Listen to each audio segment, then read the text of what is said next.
Hello friend, welcome to my YouTube channel Knowledge and Education Hub. In this lecture video, we will learn about the component of deformation. It is a part of the GATE preparation. Before starting this lecture video, if you are new on my YouTube channel, please like, share and subscribe. Let's start.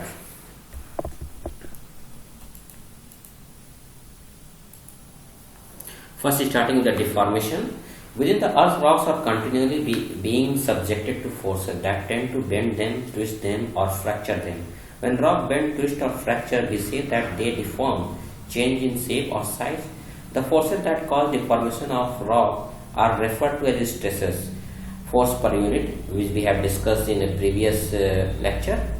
So, to understand the rock deformation, we must first explore those forces or stresses. In geology, generally we use the terms stress, and stress is also a type of the force, because stress is about stress we have discussed in a previous video. If you are not familiar with this, please go on previous lecture video.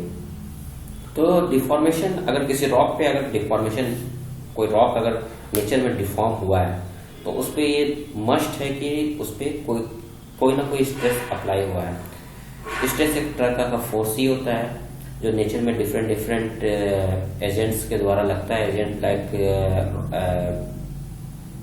Earthquake हो गया, या फिर river action हो गया, या फिर volcanic action, जो भी एक्शन है उसके वजह से ये स्ट्रेस अप्लाई होता है। लेकिन अगर रॉक में अगर कोई हमें डिफॉर्म रॉक मिला, सपोज कि एक फोल्ड मिला, fold is a deform rock, तो उस पर कोई ना कोई डिफॉर्मेशन कंपोनेंट काम किया है जो कि स्ट्रेस का एक पार्ट है। तो इस लेक्चर वीडियो में हम डिफॉर्मेशन के कंपोनेंट को समझेंगे कि उस रॉक में डिफॉर्मेशन आया है तो वो किस कंपोनेंट की वजह, स्ट्रेस के किस कंपोनेंट की वजह से आया है। तो जनरली चार तरह के, there are 4 types of the deformation component of the stress, starting one by one. First is the distortion. Distortion, when we apply stress on any rock body, that is the change in size. It means the volumetric changes इसमें देखने को मिलेगा। Suppose कि ये हमारा volume इसका ये था और स्ट्रेस अप्लाई करने के बाद ये वॉल्यूम ये हो गया, तो यहाँ पे ये चेंज इन जो वॉल्यूम है वो चेंज हो गया। ये भी पॉसिबल है कि ये वॉल्यूम इसका ये था, यहाँ पे अप्लाई किए स्ट्रेस तो ये हो गया, तो ये भी इस तरीके से चेंज इन वॉल्यूम होता है। जनरली नेचर में जो चेंज इन वॉल्यूम का डिफॉर्मेशन रॉक मिलता है वो जनरली फ्रैक्चर में देखने को मिलता है, क्योंकि फ्रैक्चर में का एक टाइप होता है जॉइंट। तो जॉइंट में होता क्या है कि जो उसके जो ब्लॉक्स हैं बीच के, वो वीकनेस के जो ग्रेन है, पार्टिकल्स बोल सकते हैं, तो वो बहुत ज्यादा स्ट्रेस अप्लाई होने तो वो अपने फोर्स को, जो कोहेसिव और एडेसिव फोर्स होते हैं, उसको लूज कर देते हैं। तो वहां पे वो जो ब्लॉक्स होता है वो एक दूसरे से सेपरेट हो जाता है, और उस केस में वहां पे वॉल्यूम, एक स्मॉल वॉल्यूम जो माइक्रोस्कोपिक स्केल पे या फिर बहुत बड़ा जॉइंट है तो उसको नेकेड आई से भी देख सकते हैं, लेकिन माइक्रोस्कोपी भी चेक करेंगे तो वो दिखेगा। तो ये चेंज इन डिस्टॉर्शन हो गया। तो चेंज इन वॉल्यूमेट्रिक, अगर साइज में अगर चेंज हुआ है तो वहां पे डिस्टॉर्शन हो। नेक्स्ट है dilation. Dilation is when applied the stress, that is a change in shape. यहाँ पे एक सर्किल है, इस पे स्ट्रेस अप्लाई किया, एलिप्स हो गया, फिर और एलिप्स बना, फिर फाइनली ये बन के एक लाइन में के रूप में रह गया। तो सपोज कि एक आटे की गोली, इस पे स्ट्रेस हम स्क्वीज किए अपने हाथों से, तो ये फाइनली होते होते इस तरीके से ये चपटी हो गई। तो इस तरीके के डिफॉर्मेशन को कहते हैं जो कि चेंजेस हुआ है वो डायलेशन कंपोनेंट की वजह से हुआ है। इस तरीके का जनरली शेप मिलने को मिलता है, फोल्ड में मिलता है। फोल्ड था पहले, एक रॉक प्लैनर बॉडी थी, उसमें अगल बगल से स्ट्रेस अप्लाई हुआ, तो फिर वो हमारा इस तरीके से फोल्ड शेप में आ जाता है। नेक्स्ट है ट्रांसलेशन। ट्रांसलेशन की डिफिनेशन को फर्स्ट समझ लेते हैं कि क्या है। Change in position with respect to initial position. Translation moves every particle in the rock in the same direction and the same distance, and its displacement field consists of a parallel vectors of the equal length. Translation can be considerable, for instance, where thrust, nappes, detached slices of rock have been transported several tens or hundreds of kilometers. तो इसमें अगर कोई rock body एक P1 पे है और stress की वजह से वो P2 पे चलेगी, जिसका पोजीशन ही चेंज हो गया, तो change in position with respect to initial position, तो वहां पे ट्रांसलेशन होता है।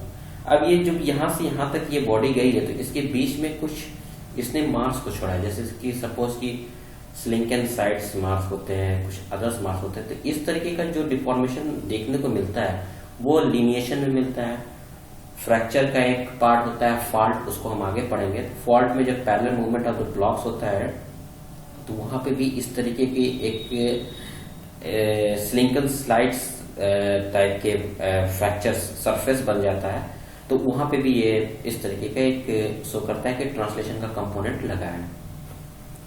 और ये fourth is the rotation. Rotation is here taken to the mean rigid rotation of the entire deformed rock volume that being studied. It should not be confused with the rotation of the imaginary axis of the strained ellipse during progressive deformation. Rigid rotation involves a uniform physical rotation of a rock volume such as a shear zone. Related to an external coordinate system, large scale rotation of a major thrust nape or entire tectonic plate typically occur about a vertical axis, fault blocks and extensional settings. On the other hand, may rotate around horizontal axis and small scale rotation may occur about any axis. यहाँ पे rotation को इस तरह से समझना है कि rotation किसी इमेजिनरी एक्सिस के अलाउंग नहीं होता है। रोटेशन किसी भी एक्सिस के अलाउंग हो सकता है, ये फ्री होता है। लेकिन यहाँ पे रोटेशन हुआ है तो इसमें अपने पोजीशन में तो आ जाएगा, ये यहाँ से रोटेट हुआ, यहाँ P2 पे आया, लेकिन इस रोटेशन में डक्टिलिटी बहुत ज्यादा होती है। तो मतलब ये बहुत हाई टेम्परेचर प्रेशर पे बना हुआ, और इसीलिए ज्यादातर ये शियर जोन में रोटेशन देखने को मिलता है। और ये don't confuse with the dilation. Dilation में होता है कि चेंज इन शेप होता है, लेकिन यहाँ पे रोटेशन का वहां पे कोई मूवमेंट का मार्क्स नहीं होता कि वहां से जो ब्लॉक थी वो मूव होकर के दूसरे।